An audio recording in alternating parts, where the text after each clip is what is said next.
program Kalabalaba. Atuuliriza omulungi nkulamusiza nnyo enkya leero era nenkwaniza program eno okugikwanjulira nze Sam Kazibwe mu studio tuli ne Jona Sembajwe. Olunaku olwaleero mu program Kalabalaba tujja kutunuulira ensonga bbiri.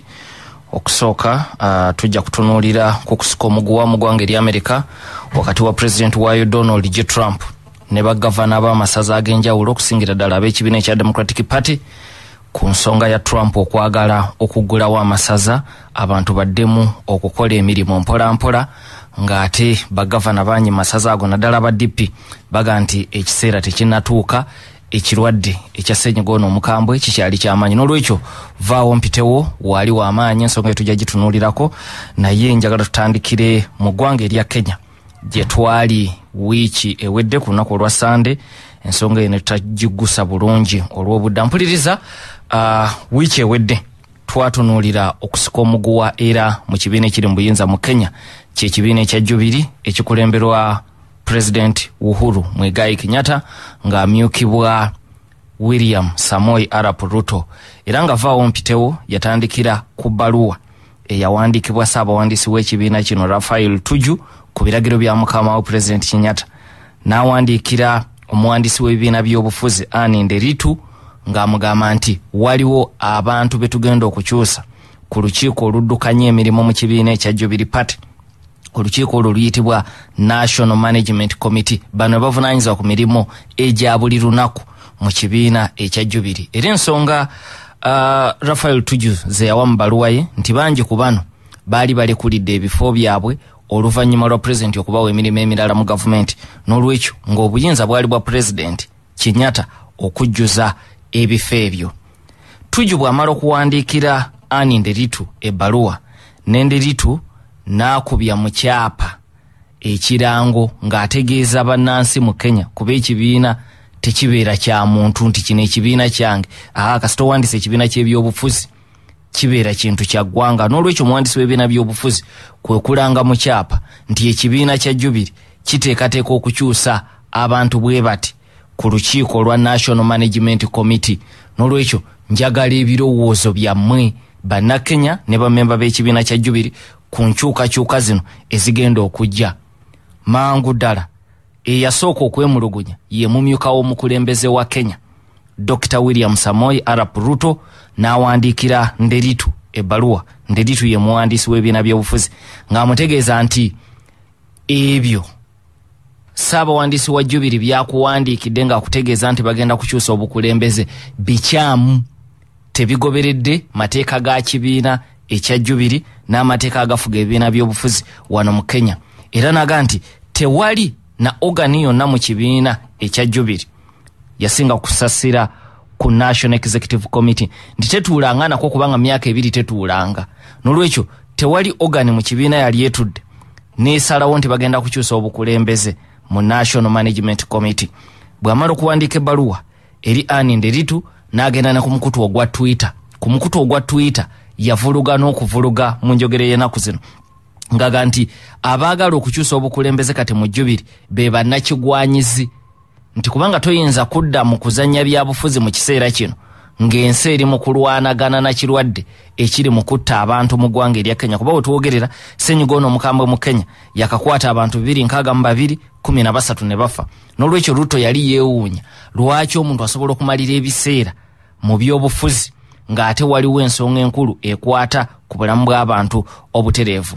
Ruto bw'amala ekyo n'awendula ne basajja be ku mitendera egy'enjawulo mu Senate ne mu Parliament nabo ne bawandiika amabaluwa agawakanya enteekateeka ey'okukyusa obukulembeze mu kibiina ekya Jubilee. Era ekyaddiridde wiiki eno omukyala Anne Nderitu omuwandiisi w'ebibiina by'obufuzi mu Kenya kwe kuwandiika ebbaluwa ng'agiddiza ssaabawandiisi w'ekibiina kya Jubilee Raphael Tuju ng'amugamba nti enkyukakyuka z'obadde oyagala okukola nziyimirizza mumale okwetereeza ng'ekibiina ekya Jubilee Party.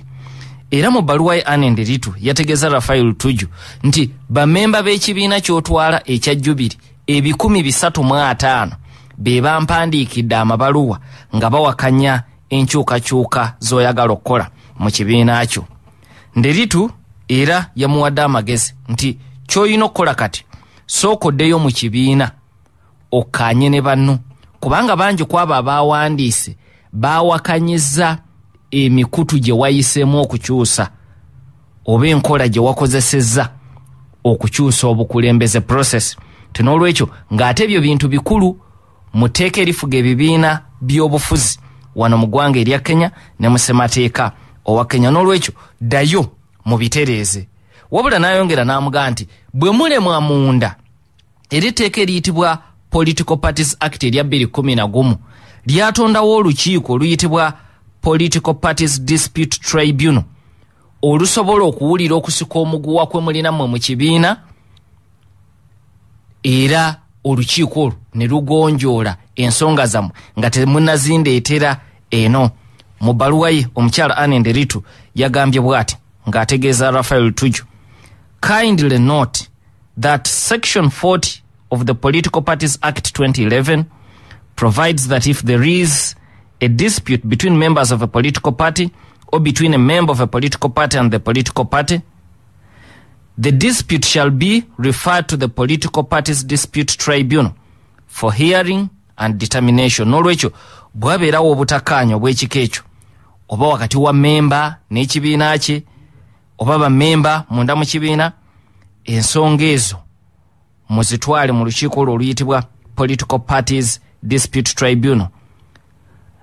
Olukiiko olwo luweebwa obuyinza okugonjoola ensonga ez'ekika ekyo. Mpuliriza mu wiiki eno yonna William Ruto ng'avumirira enteekateeka eno ey'okukyusa yeewaze okuleeta erinnya lya mukama we Uhuru Kenyatta obutereevu, naye ng'ekituufu kitegereka bulungi mu Kenya nti Raphael Tuju bino yabikoze ku biragiro bya mukama we. N'olwekyo yadde akazito Ruto ne basajja be babadde bakateeka ku Raphael Tuju, ekyamazima kiri nti omuduma babadde bagutunuuliza Uhuru Kenyatta, naye yasigadde mwegendereza obutalumba Uhuru Kenyatta, era ye ng'agamba nti bannakigwanyizi mu kibiina be baagala okukola bino so si president.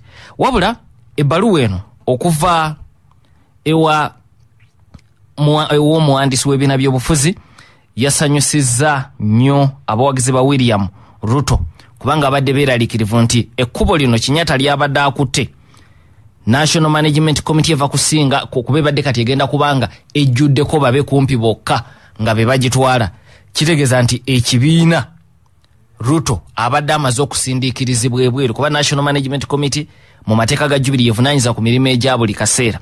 N'olwekyo abawagizi ba William Ruto basanyufu bya nsoso oluvannyuma lw'omuwandiisi w'ebibiina by'obufuzi okuyimiriza enteekateeka eno ng'aga nti mumale okwetereeza munda mu kibiina kyammwe. Wabula tebakomye kusanyuka, baga nti kyekiseera ne Raphael Tuju agobwe ku bwa ssaabawandiisi bw'ekibiina kuba mpuliriza mu kibiina ekya Jubilee mu Kenya ssaabawandiisi talondebwa mutabamiruka wa kibiina oba bammemba ba kibiina.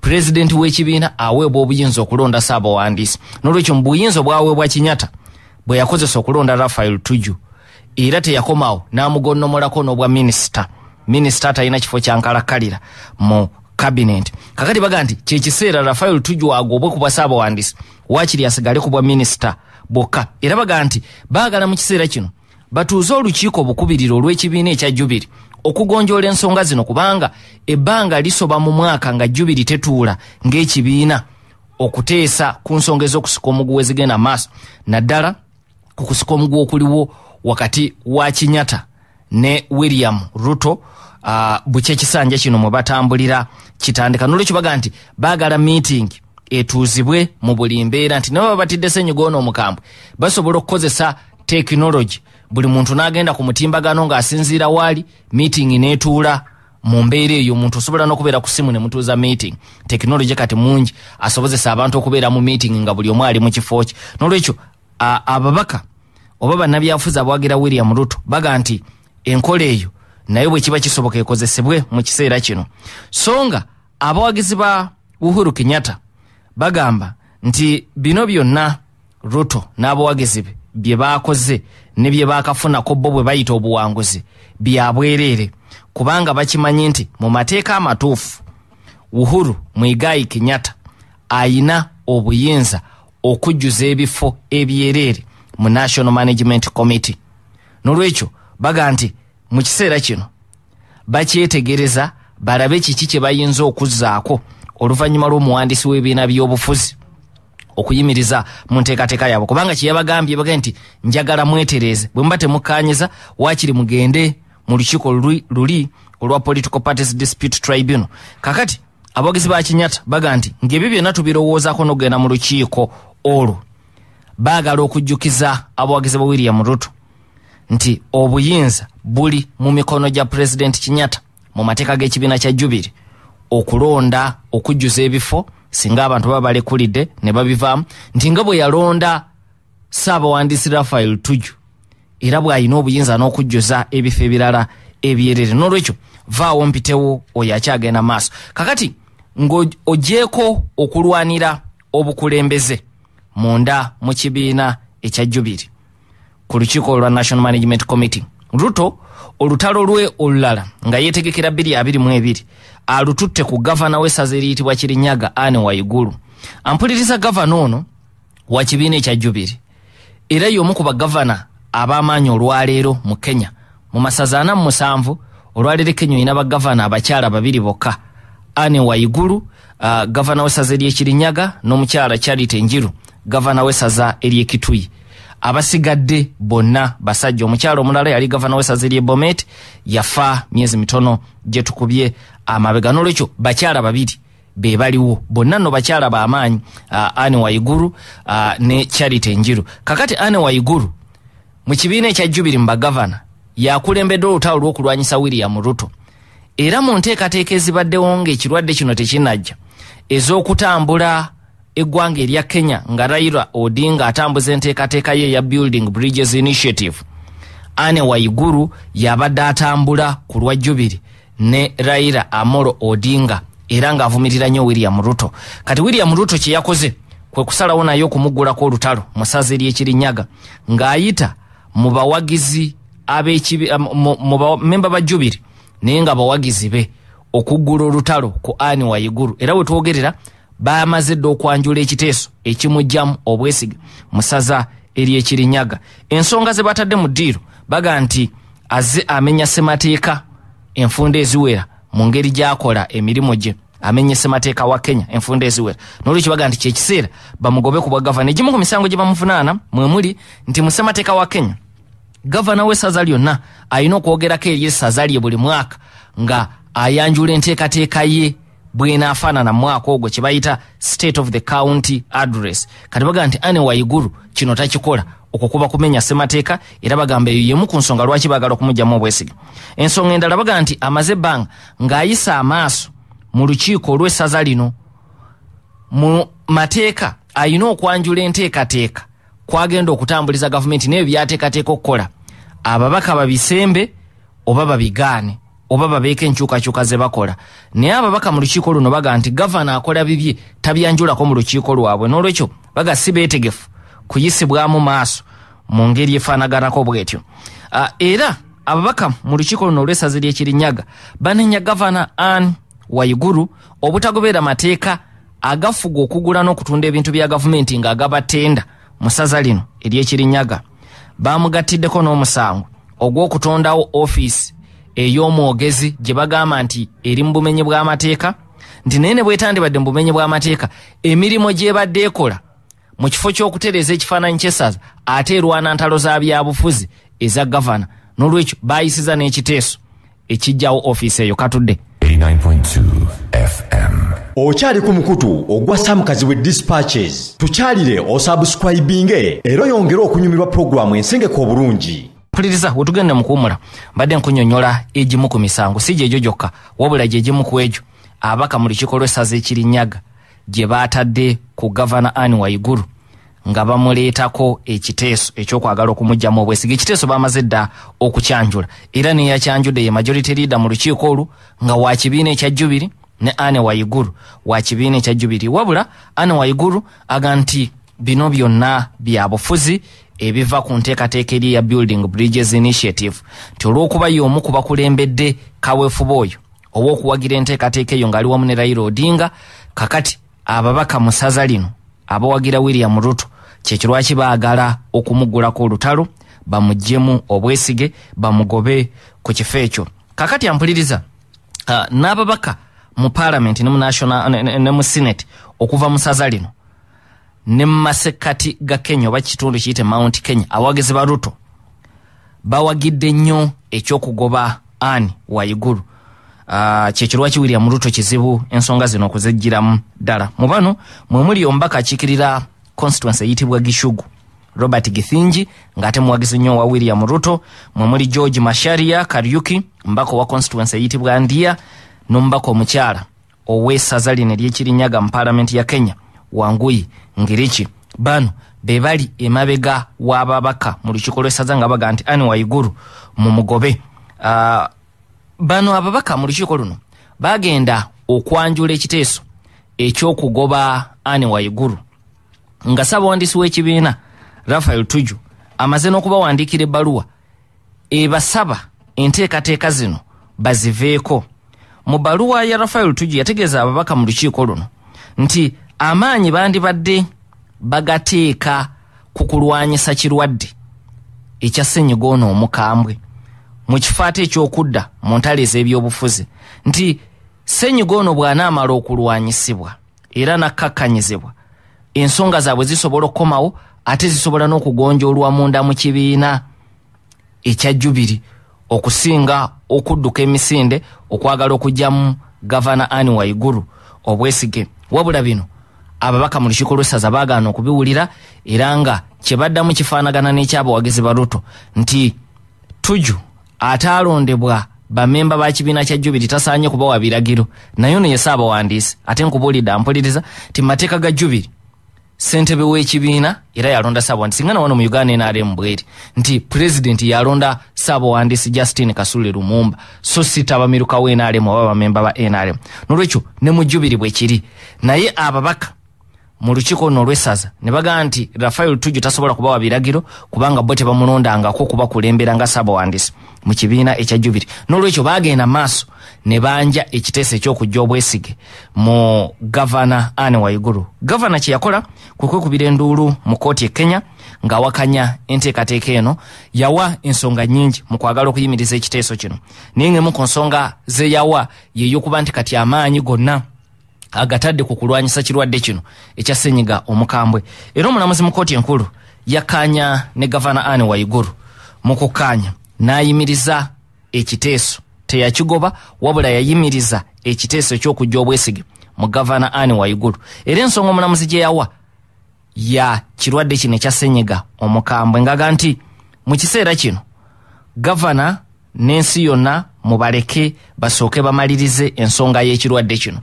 Bwe kinaamala okukakkana muyina eddembe ogenda maaso n'ekiteeso kyammwe. N'olwekyo ng'omulamuzi amaze okuyimiriza ekiteeso eky'okujja obwesige mu Anne Waiguru yagattako nti ddembe ly'ababaka mu lukiiko olw'essaza ery'Ekirinyaga okwanjula ekiteeso ekirimu okwemulugunya kwabwe nti era ensonga zaabwe zaalimu eggumba. N'olwekyo teyagaa nti ensonga zaabwe tezaalimu ggumba, yagaa ensonga zaabwe zirimu eggumba era baalina eddembe okwanjula ekiteeso ekyo. Wabula nagaa nti ekiseera kyali kikyamu olw'ekirwadde ensi kye yali eri mu kuttunka nakyo ate nga Gavana yabanga pulezidenti w'essaza mu kulwanyisa ebizibu ebya buli kika.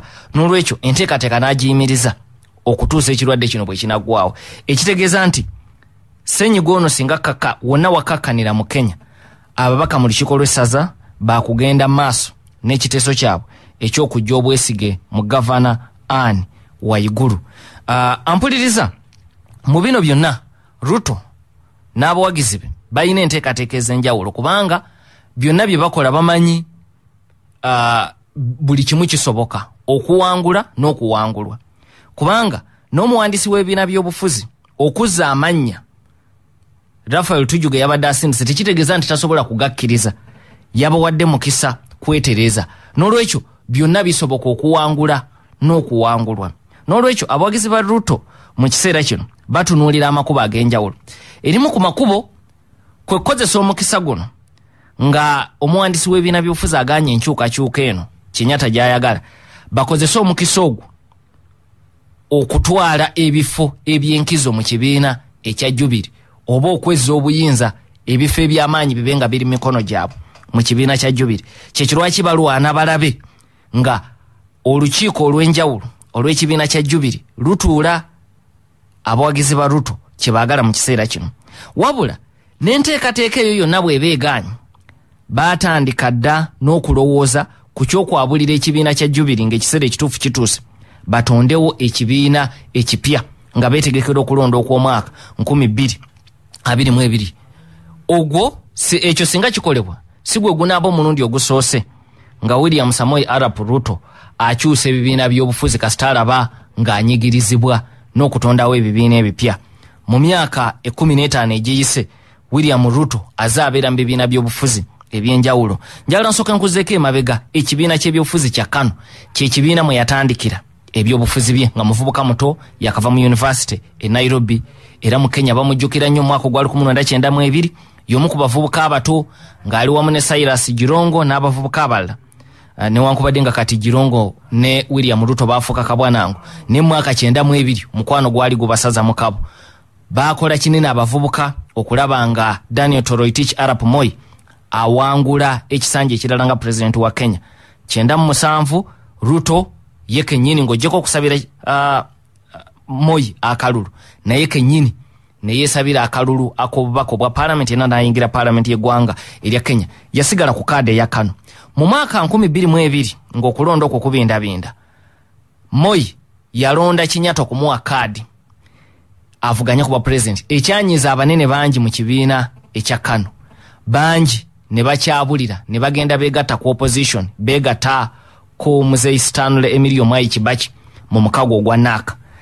Ruto y'omu ku batono mu kibiina kya Kano abanene abaasalawo okusigala ne bawagira candidate Moi gwe yali abaleetedde Uhuru Muigai Kenyatta ne bavuganya mu kalulu ka 2022 Kibaki n'abawangula ne bagenda ku opposition.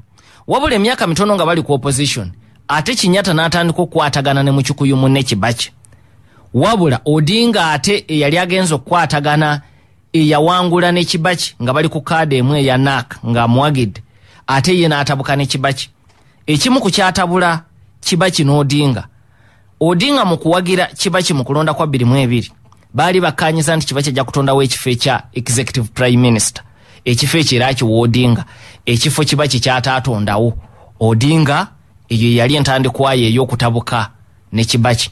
N'olwekyo Kibaki ekisanja ekyo ekitandika 22 ekya Kibaki tuuka wakati ng'Odinga atabuse ne Kibaki. So nga ate ne William Ruto atandise okutabuka ne Uhuru Kenyatta kubanga Kenyatta yali atandise okukwatagana ne Mukyukuyu munne Kibaki. Era okulonda kugenda okutuuka kwa 2007 nga Ruto ate yeegasse ne Odinga okukola ekibiina ekya ODM kwe baavuganyiza ku bwa president ate ye Kenyatta ekibiina kye ekya Kano n'akisigazaawo naye n'ataddamu kuvuganya ku bwa president wabula n'awagira Mukyukuyu munne Kibaki eyali akutte kaada y'ekibiina ekya PNU. N'olwekyo Kenyatta owa Kano awagira PNU eya Kibaki. Ruto avudde mu Kano agenze yeegasse n'Odinga batonzeewo ekibiina ekya ODM kwe kulonda kwa 2007 Desemba kwali muvaawo mpitewo n'okuyiwa omusaayi okw'amaanyi. Ebyagwawo ffenna tubijjukira ekyaddira kwe kutondawo gavumenti y'omukago bwetondebwawo. Ruto ajja mu gavumenti nga minisita ayitidde ku ludda olw'Odinga era ne bamuwa ministry ey'ebyobulimi. Wabula mu bbanga ttono ate Ruto era yatabuka n'Odinga okukakana ng'agobeddwa ne ku bwa minisita kuba bwa minisita yali abuzzeeko lwa Odinga kubanga yayitira ku ludda lw'Odinga. Bwe bamugoba yagenda n'abaka ba parliament abawera abava mu kitundu ekiki ekya Rift Valley mu byangungu bakalenjini banne abasoba 20. Bwe bagenda basooka kuddukira mu kibiina ekyayitibwanga UDM. Ekibiina kino kyali kikulemberwa mu kalenjini munnaabwe General John Koech. Mu kukigenda mu Ruto yali amanyi nti General John Koech ajja mulekera ekibiina ekyo ye yaba akikulembera engeri jazze n'ababaka abawera. Wabula mu bbanga ttono yagenda okukiraba nga General Koech si mwetegefu kuta bukulembeze bwa kibiina kino okukakana nga Ruto adduse ate atonzeewo ekibiina ekirala ekya United Republican Party. Ekibiina ekyo mu 2013 kyekyegatta n'ekibiina ekya Kinyatta ekya TNA kubanga olwo ne Kinyatta avudde mu Kano agirekedde mutabani wa Moi Gideon Moi agikulembera n'okutuusa olwaleero. Kakati ye Kinyatta n'atondawo ekiki ekya TNA the party of the National Alliance Party. Kakati ekibiina echa TNA ne kyegatta ne United Republican Party ne bakola omukago ogwa Jubilee Coalition ogwawangula obuyinza mu 2013. Mu kulonda okusembyeyo 2017 omukago ne bagugatta ne gufuukamu ekibiina ky'ebyobufuzi Jubilee Party. Kakati Jubilee Party yetabuse nga Ruto atunkana ekinyata singa avaamu era abawa kutondawo kibiina kirala. N'olwekyo ebyafaayo bya Ruto mu kuva mu kibiina ekimu okudda mu kibiina ekirala bwe bityo bwe bifaanana singa asalawo okwabulira Jubilee si gwe gunaaba omulundi gwe ogusoose, naye nga ye n'abawagizi be amakubo ago gonna bagatunuulidde mu kiseera kino kubanga okusika omugwa kulabika kweyongera bweyongezi buli lunaku olukya munda mu kibiina ekya Jubilee. Mpuliriza njagala tuve e Kenya tugende mu ggwanga erya Amerika nga bwe nabasuubiza nti nayo vaawo mpitewo waali w'amaanyi wakati wa Donald J. Trump ne bagavana naddala abo ab'ekibiina ekya Democratic Party. Entabwe esinga kuva ku nteekateeka ya Donald Trump okwagala okuggulawo amangu amasaza abantu bwe bajje mu kalantiini emirimu giddemu okakkalabizibwa, so nga abamu ku bagavana abo baga nti ekiseera tekinnatuuka ekimbe kino kikyali ky'amaanyi mu Amerika. Era wiiki ewedde we yaggwerako Trump ng'amaze n'okulabula bagavana nti bakimanye nti obuyinza bw'ayina nga pulezidenti wa Amerika ssemateeka amuwa obuyinza ebiragiro by'okubeera waggulu w'ebiragiro by'abagavana. Era n'olwekyo yazze abalabula wiiki eguwedde weggwereddeko nti oba baagala oba tebaagala ajja kuggulawo amasaza bw'anaaba ayagadde. Abamu ku bagavana bano ne bamugamba nti akigezeeko. Omu ku bagavana abo ye gavana w'essaza ly'e New York, gavana Cuomo. Namugamba nti sebo kigezeeko kubanga bagavana bano abamu ku kye beesiga kiri nti ekyamazima mu Amerika federal law etteeka eddene erifuga Amerika yonna libeera ddene ku tteeka erifuga essaza kye bayita state law.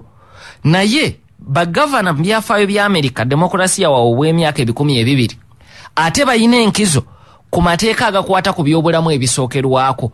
Ate ng'ensonga eno ey'ekirwadde kino ekya corona awe yeetooloolera nti ebyobulamu ebisookerwako bagavana we bayise okuyisa amateeka ag'okulagira abantu okusigala mu nju, abantu okwewala okugenda mu bifo ebimu ebyolukale. So abataputa b'amateeka ab'enjawulo ne balabula Trump nti yadde etteeka erya federal law teeka ddene niyo ogenda kwesanga mu kiseera ekizibu nga bagavana bano bajeemedde ebiragiro byo ate muddukire mu mbuga z'amateeka ne mu mbuga z'amateeka bakusingireyo.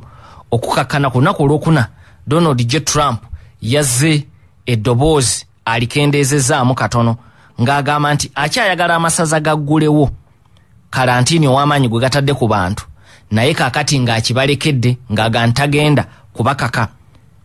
Mu kifo ky'etteeka yafulumiza guidelines ebimu ku ebyo bye basaanye okugoberera nga baggulawo amasaza gaabwe emirimu giddemu okakkalabizibwa ebyenfuna bireme kuzingamizibwa kisukkiridde mu ggwanga erya Amerika.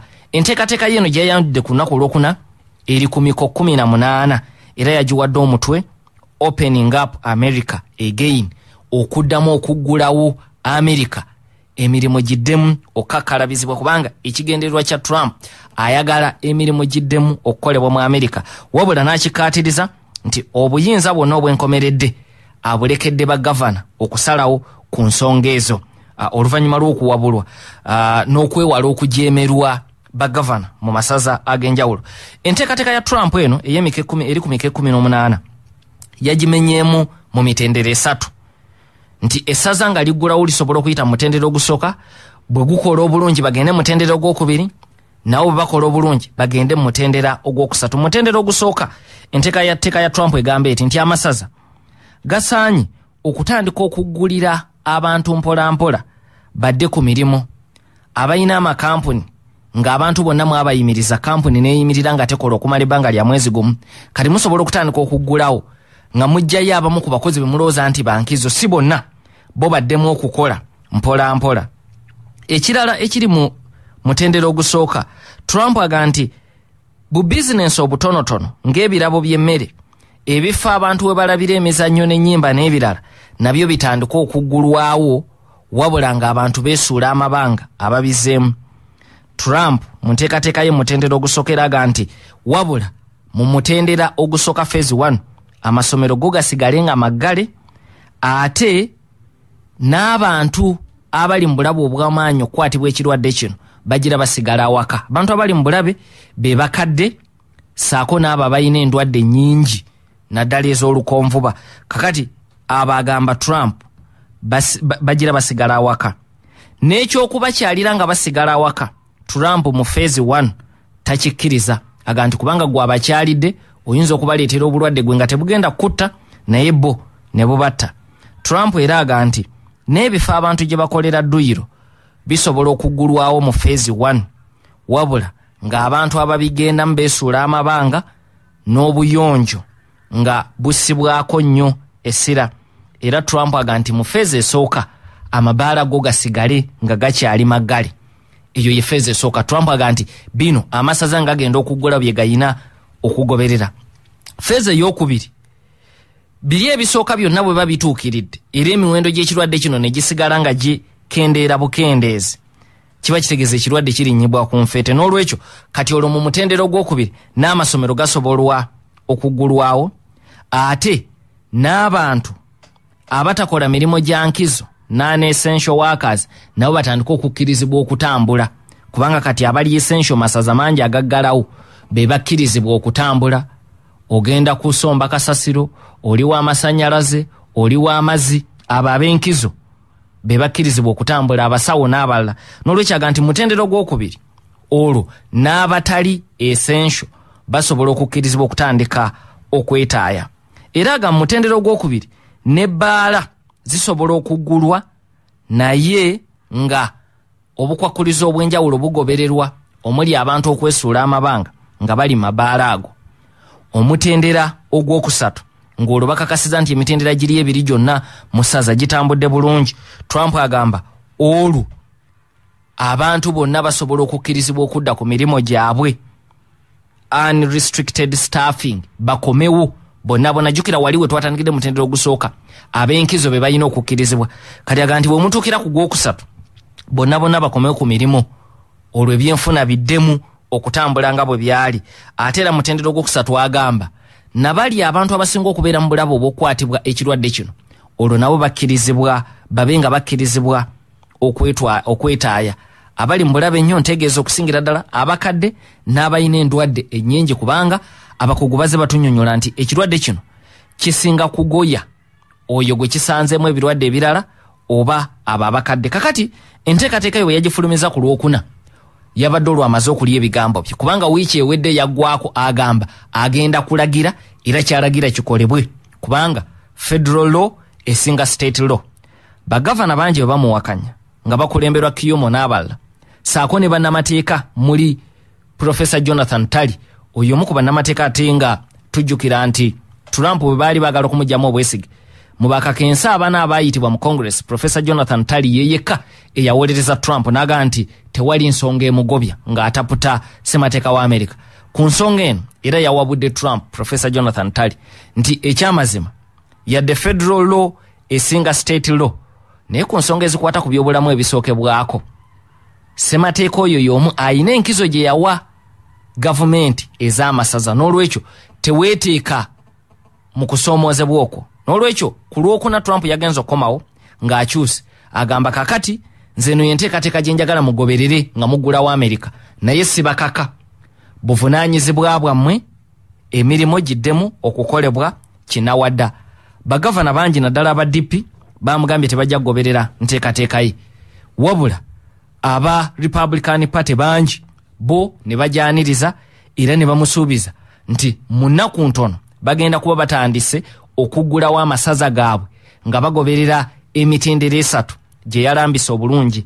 Abamu ku bagavana abasuubiza okuggulawo amasaza gaabwe nga bagoberera Trump bye yalambise mwe muli gavana ow'essaza eri Alabama.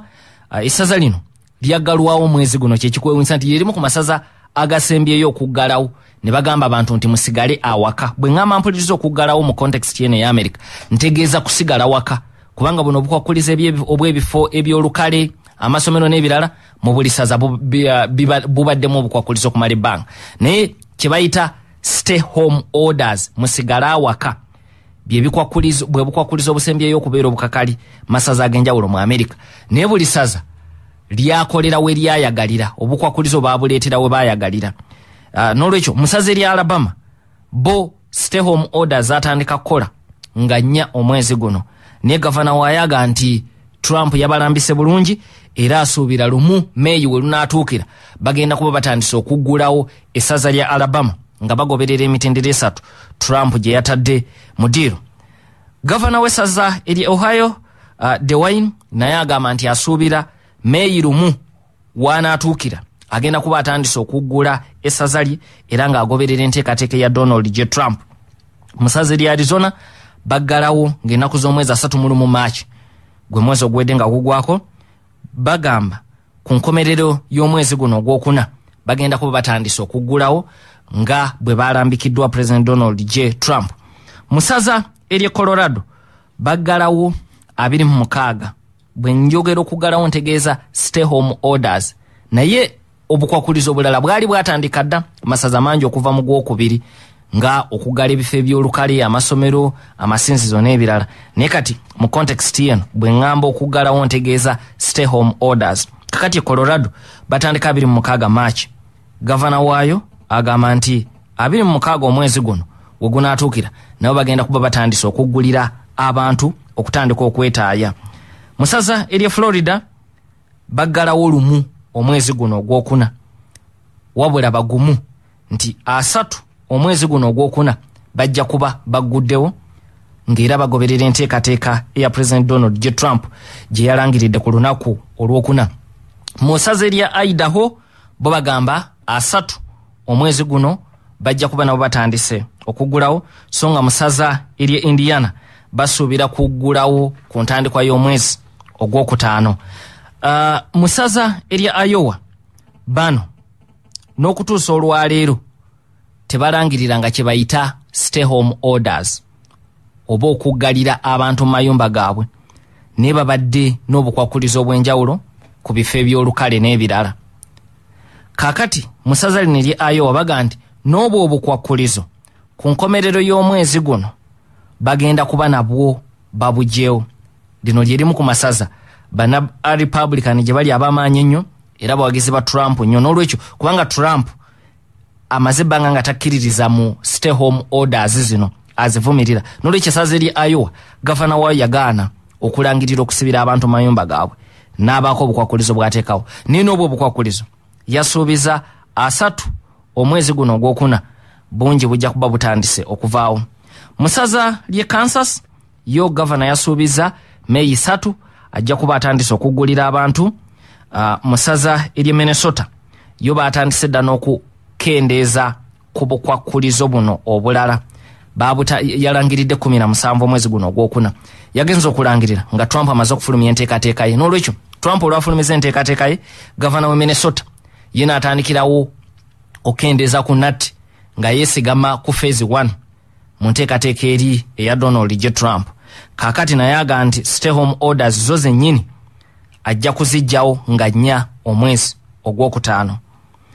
Mu ssaza ery'e Missouri gavana waayo asuubiza 3 ogwokutaano ajja kuba atandise okuggulawo essaza lye abantu bafulume mu mayumba so nga mu ssaza ery'e Montana gavana waayo aga nti 24 omwezi guno ogwokuna ye wiiki eno gye tutandise agenda kuba aggulira abantu okufuluma mu mayumba gaabwe.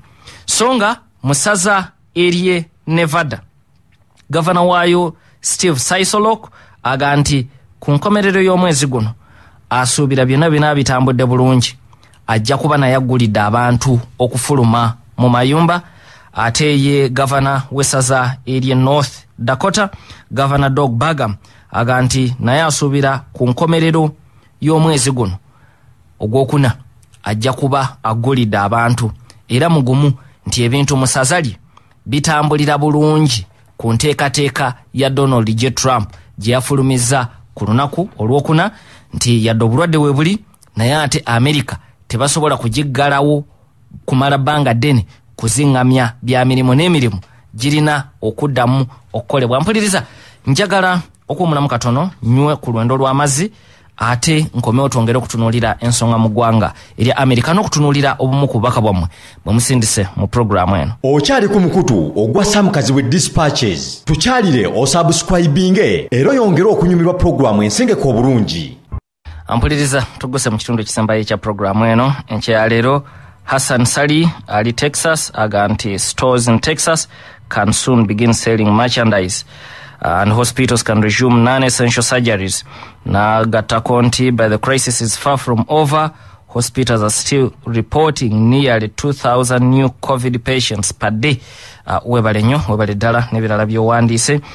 Haji Beka ali Ntale Masaka aganti ndaba Ruto tasobola kuwangula lutalo luno. Kinyata yamwetooloola dda oyo bw'alowooza ku nsonga ez'e Kenya eri gye twatandikidde.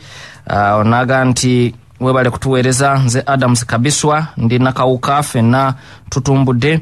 Ate onaga ye Sebandeke Po agatuwuliriza tusinziira wano mu United Arab Emirates. Tunyumirwa nnyo programu eno webale nnyo webale ddala.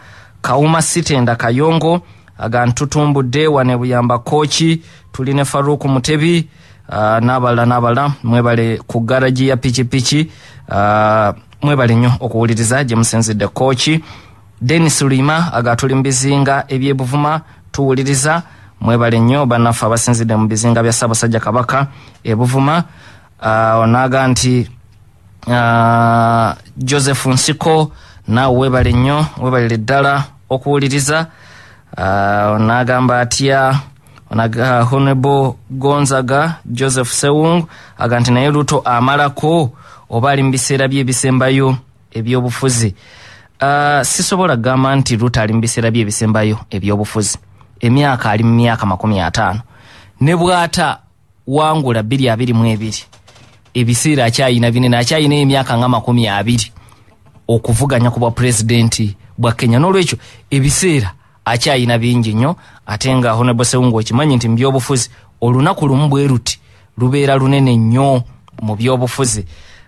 Onaga nti yenze Mahadi Sulaiman Senyonje Ebuyala mpakanya Rashid Sekindi Kalabalaba si Kivulu wabula tubeera mu kibiina nga tusoma. Webale nnyo webalire ddala.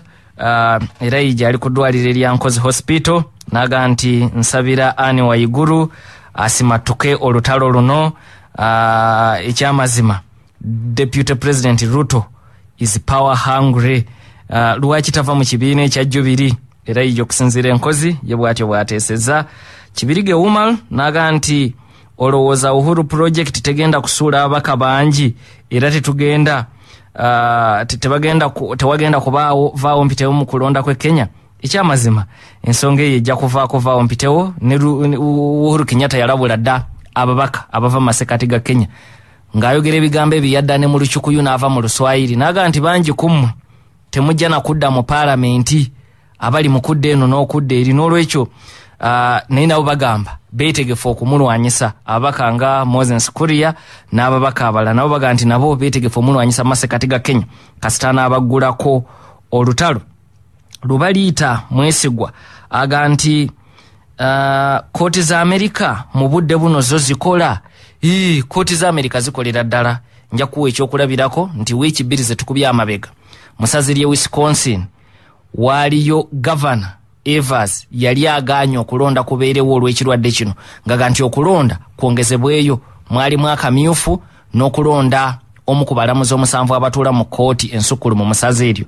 Ampuliriza mu masaza ga Amerika mangi abalamuzi mu kooti ensukulu mweza amasaza babalonda mu kalulu okwawukana ne mu Supreme Court ya Washington DC President jalonda Congress ne kakasa bodda wansi mu masaza nayo bayina zi Supreme Court mu masaza mangi omulamuzi alondebwa mu kalulu naye tasaba kalulu otekayo buteesi linnya rekodi yo neekweyimirira ne bakulonda. Kati wabadde okulonda musaze lye Wisconsin okulonda oku Governor Tony Evers n'akuyimiriza ng'aga nti embeera eno tejja kusobozesa abantu kulonda nga mulimu okulonda akamyufu ka DP saako n'okulonda omu ku balamuzi mu kooti ensukulu mu yesaza eryo.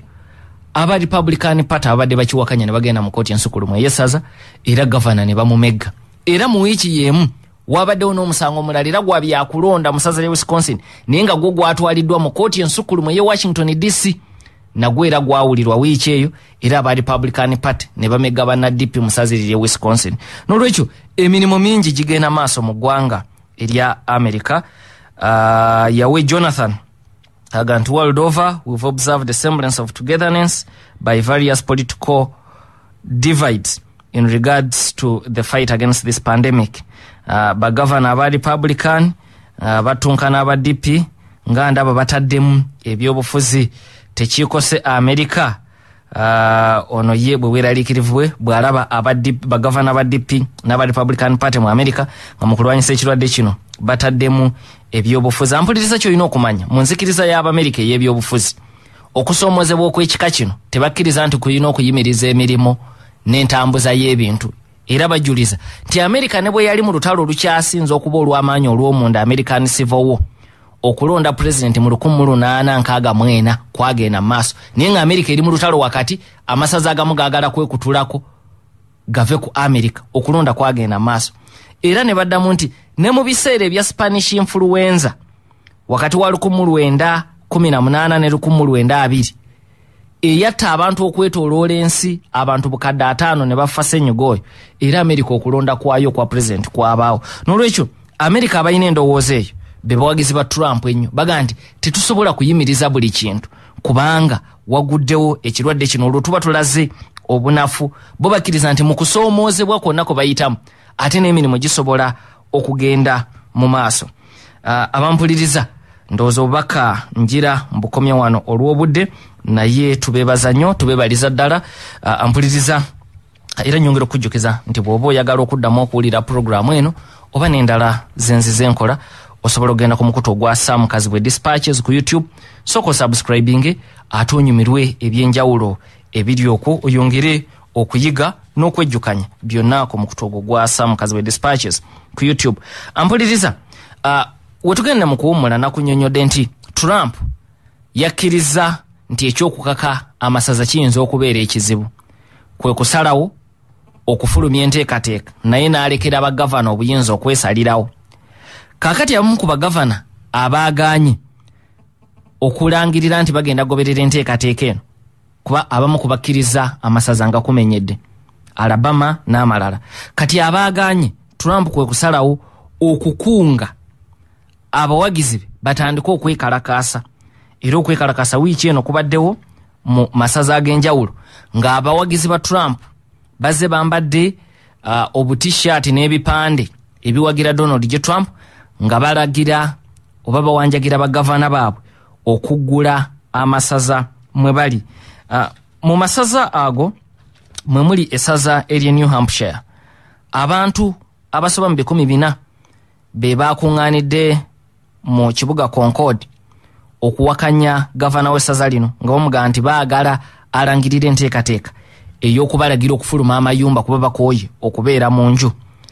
Abalala ababasobye mu 200 era ne beekalakaasiza ku kitebe ky'essaza erye Maryland nabo bagamba nti naffe twagala mutulaga enteekateeka ey'okutuggulira.